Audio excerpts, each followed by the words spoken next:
Baik, Assalamualaikum warahmatullahi wabarakatuh. Perkenalkan, nama saya Rizal Pratama. Pada kesempatan kali ini, saya akan mempresentasikan atau menjelaskan proyek akhir dari mata kuliah pemrograman berorientasi objek yang saya buat. Nah, proyek yang saya buat ini merupakan sebuah sistem berorientasi Java yang membantu sebuah proses pencatatan pada sebuah servis atau bengkel motor. Nah, proyek ini saya beri nama Sistem Manajemen Servis Bengkel Motor. Nah, dalam presentasi ini saya akan menjelaskan beberapa hal penting. Yang pertama, perencanaan fitur dan tampilan antarmuka aplikasi. Yang kedua, struktur program dan kelas diagram yang digunakan. Dan yang ketiga, demonstrasi langsung bagaimana aplikasi ini dijalankan. Oke, tanpa berlama-lama langsung ke presentasinya.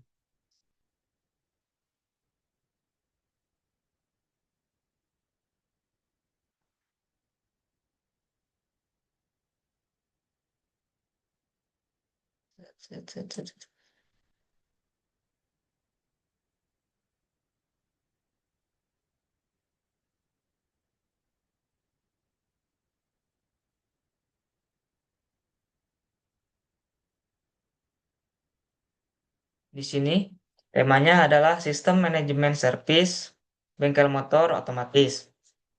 Oke.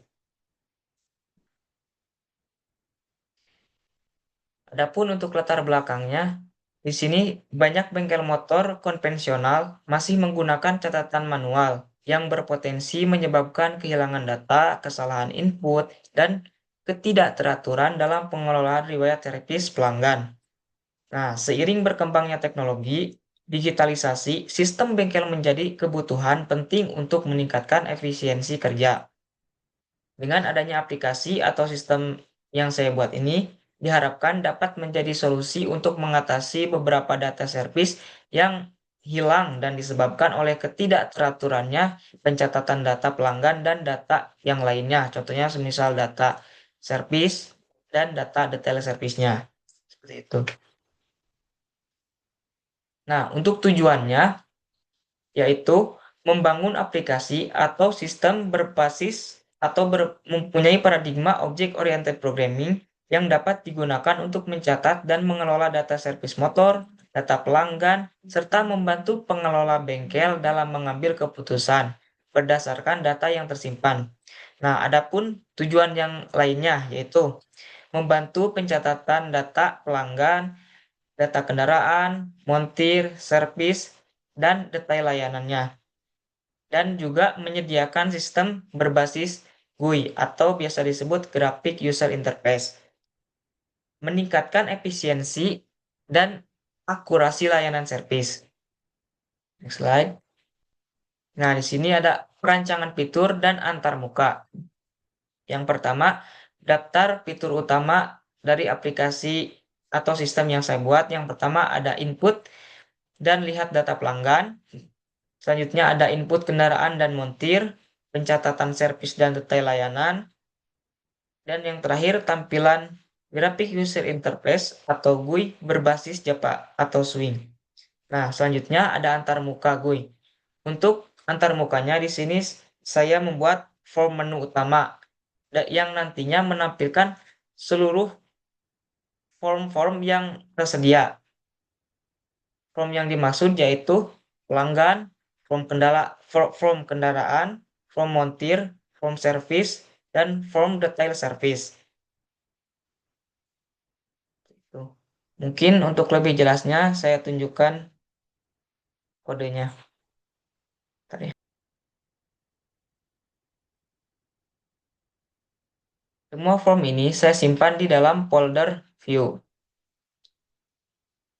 Dan saya membuat beberapa form untuk inputan user. Di sini ada form data service, form detail layanan, form kendaraan, form montir, dan form pelanggan. Dan di sini saya membuat untuk menu utamanya. Jadi nanti user bisa memilih apakah user nanti ingin melihat data service, ingin melihat detail layanan, dan untuk pelayanannya juga. Nanti ada di sini ada lihat pelanggan. Itu. Kembali ke presentasinya. Nah, di sini ada struktur program dan kelas diagramnya. Nah, di sini saya akan menjelaskan struktur package dari project yang saya buat. Nah, yang pertama, di sini ada model. Nah, di dalam folder model ini bakal berisi semua kelas yang sudah tadi saya jelaskan, seperti kelas pelanggan, detail service, eh, montir, dan kendaraan, beserta yang lainnya. Nah, yang kedua ada folder DAO. Nah, DAO ini merupakan singkatan atau kependekan dari data akses objek, yang mana data akses objek ini merupakan sebuah penghubung antara codingan nantinya dengan database, seperti itu. Yang selanjutnya ada folder view. Sudah tadi saya jelaskan secara singkat juga. Di sini di dalam folder view ini terdapat beberapa macam GUI atau graphic user interface, dan saya menggunakan graphic user interface untuk menyatukannya menjadi satu gitu di dalam menu utama. Nah, selanjutnya ada folder config, yang mana sesuai namanya configuration gitu. Di dalam folder ini terdapat satu file yang mengkoneksikan antara database dengan codingan yang saya buat. Ini merupakan konfigurasi yang utama, seperti itu. Nah, selanjutnya mungkin nanti ada tambahan folder database. Nanti saya akan jelaskan.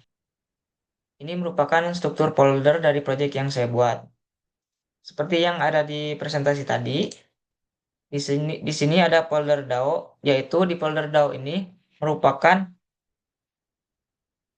akses untuk codingan yang kita buat untuk bisa terkoneksi ke dalam database-nya. Di sini ada file data service dao.java, detail layanan dao.java, dan sebagainya.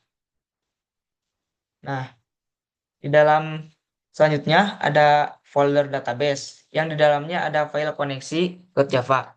Nah, di dalam file ini merupakan sebuah pengkoneksian yang sudah tadi saya bilang antara codingan kita dan database. Dan di sini menggunakan sebuah link ya atau URL untuk menghubungkannya. Nah, sini ada JDBC MySQL itu. Selanjutnya ada folder model. Nah, di dalam folder model ini merupakan isi dari seluruh kelas yang ada di dalam proyek saya.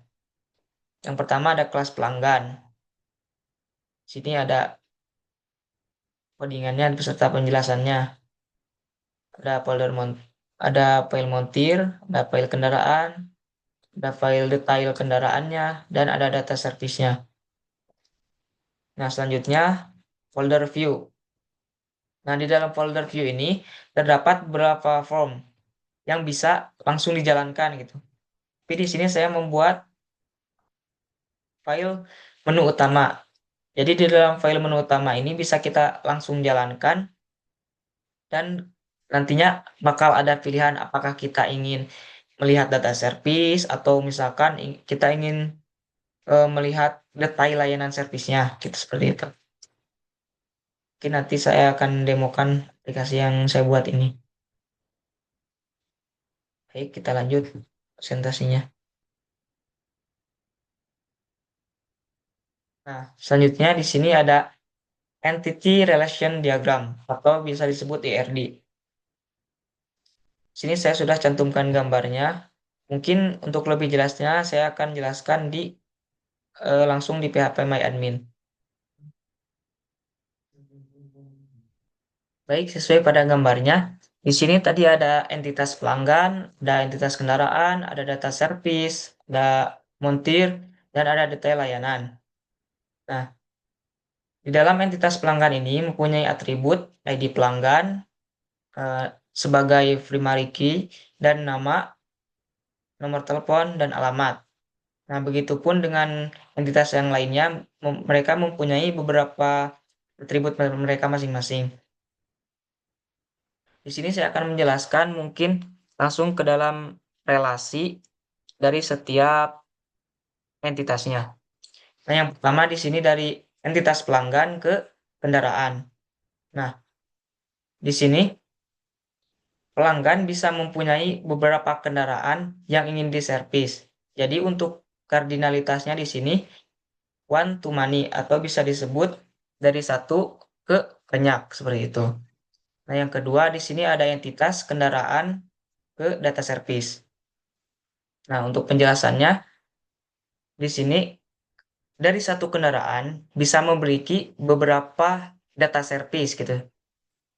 Nah, untuk kardinalitasnya sama seperti pelanggan ke kendaraan yaitu one to many atau kita sebut dari satu ke banyak entitas itu atau ke banyak data. Nah, selanjutnya dari data service ke detail layanan. Nah, di sini data service bisa memiliki beberapa data detail layanan gitu atau kardinalitasnya dari satu ke banyak atau one to many. Nah, selanjutnya dari entitas data service ke entitas montir. Nah, di sini dari satu montir bisa memiliki beberapa data service gitu atau bisa memperbaiki motor atau bisa menservis motor dari beberapa motor seperti itu. Dan kardinalitasnya sama seperti yang tadi one to many atau dari satu ke banyak seperti itu. Mungkin itu untuk penjelasan entitasnya, saya lanjutkan presentasinya. Nah, di sini ada tools yang digunakan.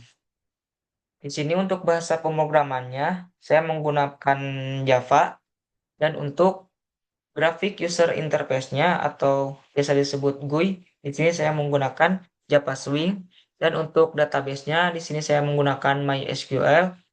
Untuk tools-nya, Visual Studio Code sebagai text editornya, XAMPP sebagai localhost-nya, phpMyAdmin sebagai tampilan database berbasis website-nya, dan JDBC konektor sebagai penghubung antara codingan ke database-nya. Seperti itu. Oke, next slide. Nah, mungkin untuk sekarang kita lanjut ke demonstrasi aplikasinya. Di sini meliputi input data pelanggan, input data kendaraan, dan simpan data servis. Lalu yang terakhir lihat daftar servis dan detail layanan.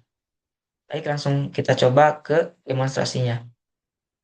Nah, baik, di sini saya akan langsung jalankan saja codingannya.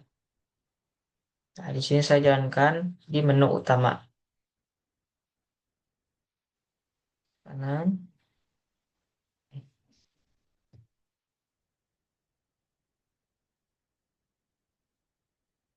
Nah, seperti yang sudah tadi saya jelaskan, ketika kita menjalankan file menu utama, maka di sini akan muncul beberapa pilihan. Di sini ada manajemen pelanggan, manajemen montir, terus manajemen kendaraan, manajemen detail layanan, dan manajemen data service. Dan ada satu tombol opsional, di sini ada tombol keluar. Dan ketika kita mengklik tombol ini, maka program akan dihentikan. Mungkin yang pertama kita akan coba menjalankan fitur manajemen pelanggan. Nah, kita klik manajemen pelanggan. Nah, di sini akan keluar untuk inputannya. Di sini sudah ada 3 data ya, kemarin saya sudah mencobanya. Dan kita akan coba lagi menambahkan data. Misalkan di sini kita kasih nama bintang. Nomor teleponnya.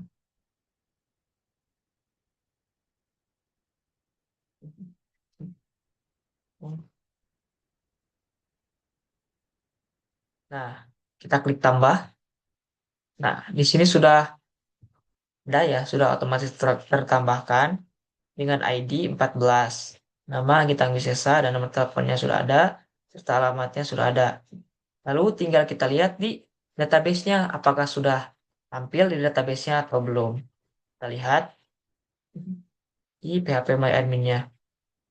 Nah, di sini tadi kita di tabel pelanggan. Kita perbesar dulu tabel pelanggan.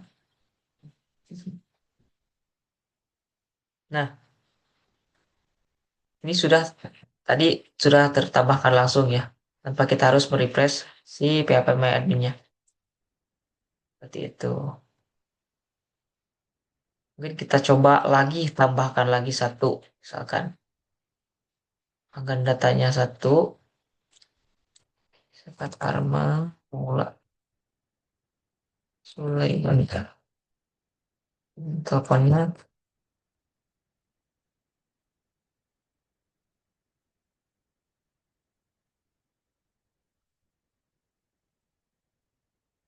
si Cantaya misalkan.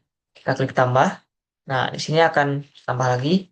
Mari kita cek di database apakah sudah tampil. Nah, belum. Kita refresh dulu. Nah, sudah tampil ya di sini. Sulaiman. Dan kita coba eh, upgrade atau melakukan perubahan. Misalkan pada namanya. Kita lakukan perubahan pada yang ini. Misalkan Doni Amrillah. Kita perbesar lebih dahulu. Nah, kita perbesar ya. Kita ganti nama panjangnya Doni Armando. Untuk kampungnya juga kita ganti Kadu Kabur misalkan. Klik, kita klik update ya, bukan tambah. Kalau misalkan tambah, nanti akan muncul di database atau di sininya data baru. Kita klik update. Nah, sudah terganti kan di sini. Yang tadinya namanya Doni Abdillah, sekarang Doni Armando. Kita lihat apakah sudah berubah di database-nya. Doni Abdillah, oh kita refresh dulu. Nah, sudah berubah ya namanya di Armando. Seperti itu. Kita coba misalkan sekarang eh, hapus datanya. Misalkan kita akan menghapus si ini, yang ini Rizky Gunawan misalkan kita hapus. Nah, yakin ingin menghapus data ini? Yes. Nah, kita hapus misalkan. Kita hapus. Nah, dan jika kita perhatikan di terminal di PS Code-nya pun bakal ada pemberitahuan seperti ini. Nah, tadi kan saya menambahkan data berhasil ditambahkan. Nah, seperti ini, data berhasil ditambahkan, data berhasil dihapus. Nah, ini data berhasil dihapus. Itu.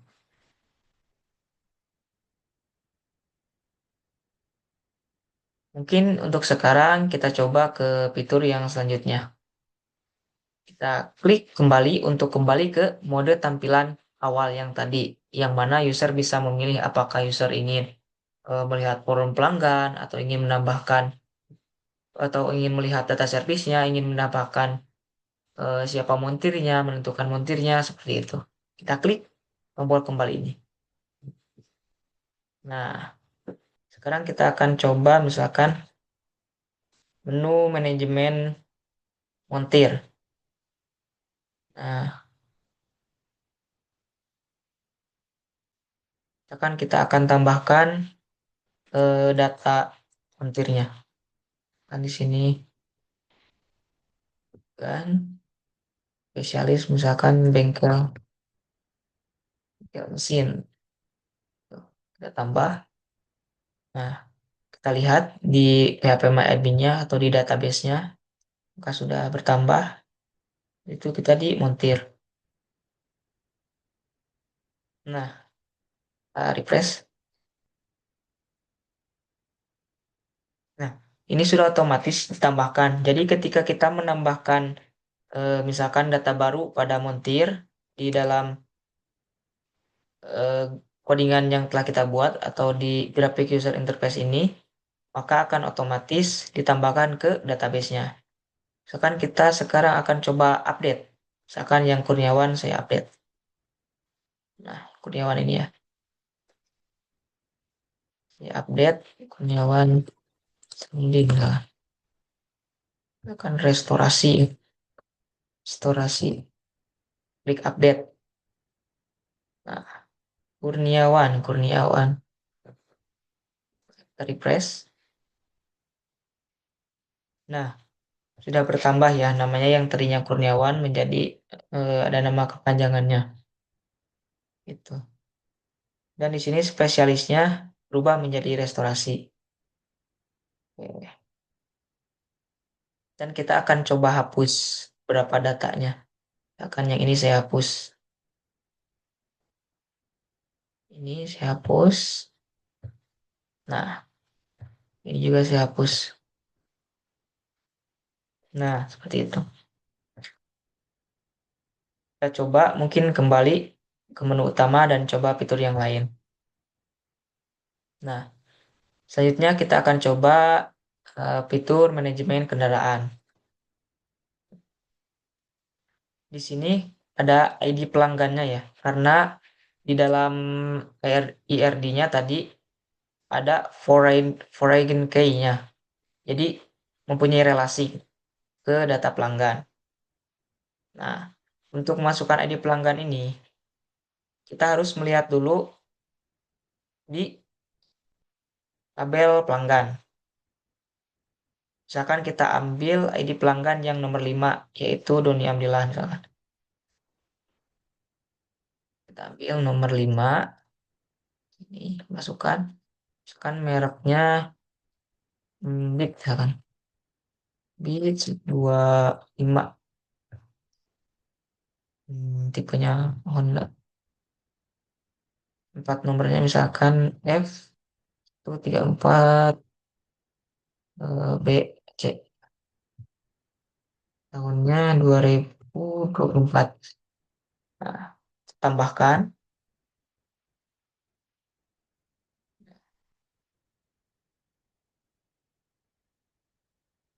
Oh, kita lihat dalam database-nya apakah sudah tambah ya, kendaraan. Kita refresh. Oh, ternyata ID pelanggan yang nomor 5 sudah diambil nih. Sudah ada. Berarti kita ganti. Tadi kita ambil lagi dari ID pelanggan. Misalkan ID pelanggan nomor 10 ya. Ambil nomor 10. Ambil yang nomor 10. Nah, di pelanggan nomor 10. Merek motornya Git. Tipenya Honda. Plat nomornya F22 SD misalnya. Tahun 2024. Kita coba tambahkan. Nah, ini berhasil ya karena ID pelanggannya belum digunakan sebelumnya. Kalau tadi kita menambahkan ID 5 karena ini sudah ada di dalam database-nya. Nah, ID pelanggan nomor 5. Maka tadi tidak berhasil ditambahkan. Seperti itu. Kita cek database kendaraannya, kita refresh. Nah, ini sudah ada ya. Sudah tampil bit. Nah, ini. Seperti itu. Selanjutnya kita coba fitur yang lain. Atau misalkan kita mau update terlebih dahulu. Kita update yang mempunyai ID pelanggan berlima ini. Misalkan ini dengan Vario Supra X misalkan motornya. Yamaha misalkan. Yamaha keren 2004. Oke, kita klik update. Nah, sudah terupdate. Kita refresh. database-nya. Nah, ini sudah otomatis terupdate. Yang tadinya ID pelanggannya 5 dan merek motornya tadi Vario, sekarang kita ganti Supra. Sudah berhasil.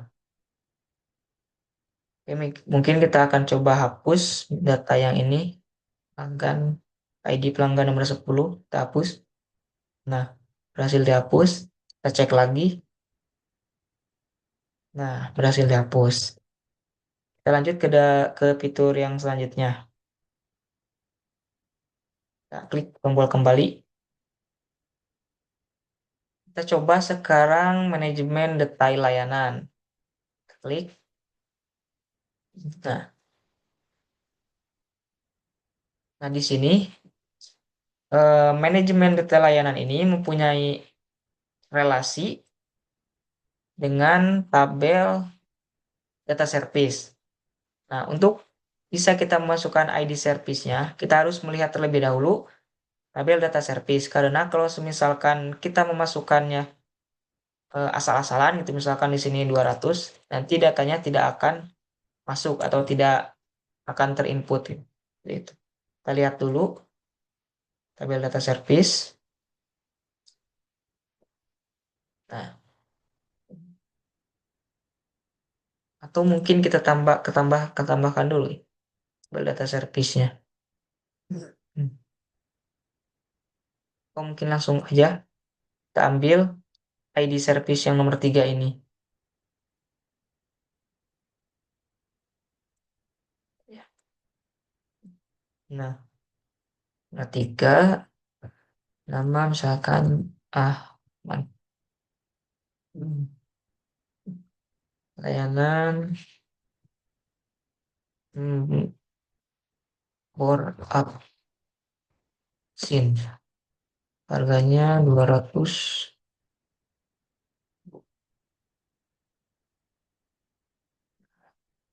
Kita tambahkan.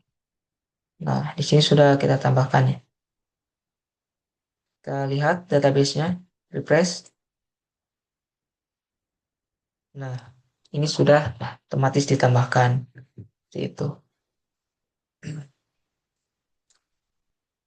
Di sini kita akan coba update ya, coba update yang tabel Rijal ini. Update akan jadi bahkan nama panjangnya pertama. Di sini misalkan ganti oli mesin. Harganya mungkin 30.000. Tambahkan. Nah, salah, bukan tambahkan. Tadi harusnya klik update ya. Kita ulangi. Nah, ini service bulanan atau maintenance misalnya. Nah, kita klik update. Sini sudah otomatis terupdate datanya. Kita lihat di database. Kita refresh ulang. Nah, sudah terupdate ya di sini. Kita coba untuk fitur yang lain, misalkan kita coba hapus yang ini. Nah, lagi. Nah, sudah terhapus. Mungkin selanjutnya kita coba fitur, kembali ke menu, coba fitur manajemen data service. Nah, ini fitur yang terakhir ya. Nah, di fitur data service ini mempunyai relasi dengan tabel kendaraan dan tabel montir. Jadi di sini kita isikan ID kendaraan. Kita lihat dulu ID kendaraannya supaya bisa diambil. Nah, di sini ada ID kendaraannya 2. Nah, kita ambil 2 saja. Nah, cuman 1, berarti 2. Nah, untuk ID montirnya kita lihat lagi. Kita ambil yang ID-nya nomor 1. 1. Untuk tanggalnya sudah otomatis terisi. Mungkin keluhannya misalkan eh, bannya tak kempes, kempes misalnya. Total biaya 10.000. Simpan. Nah, kita refresh data servisnya ini.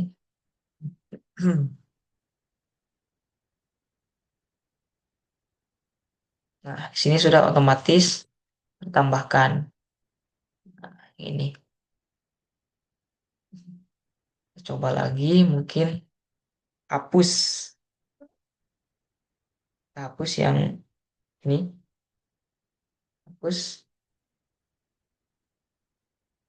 Nah, coba refresh lagi. Nah, sudah otomatis terhapus. Mungkin untuk fiturnya cukup seperti itu. Jadi, ketika kita klik, kita kembali dulu. Nah, di menu utama ini, seperti yang sudah saya jelaskan tadi, ada beberapa form inputan. Yang pertama, manajemen pelanggan, manajemen montir, manajemen kendaraan, manajemen data layanan, manajemen data service, dan satu tombol tambahan, yaitu ketika kita klik tombol keluar ini, maka programnya akan dihentikan. Coba kita klik. Nah, programnya akan otomatis dihentikan. Seperti itu.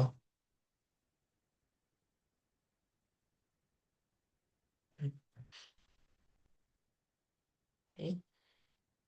Itu untuk demonstrasinya. Nah, selanjutnya untuk kesimpulannya, jadi penerapan paradigma Object Oriented Programming ini dalam pengembangan sistem manajemen servis bengkel motor diharapkan memberikan solusi praktis dan efisien untuk digitalisasi proses bisnis bengkel. Nah, sistem ini dapat dikembangkan lebih lanjut ke dalam mungkin untuk kedepannya ya, dalam bentuk berbasis web atau mobile agar semakin fleksibel dan mudah digunakan oleh user. Seperti itu.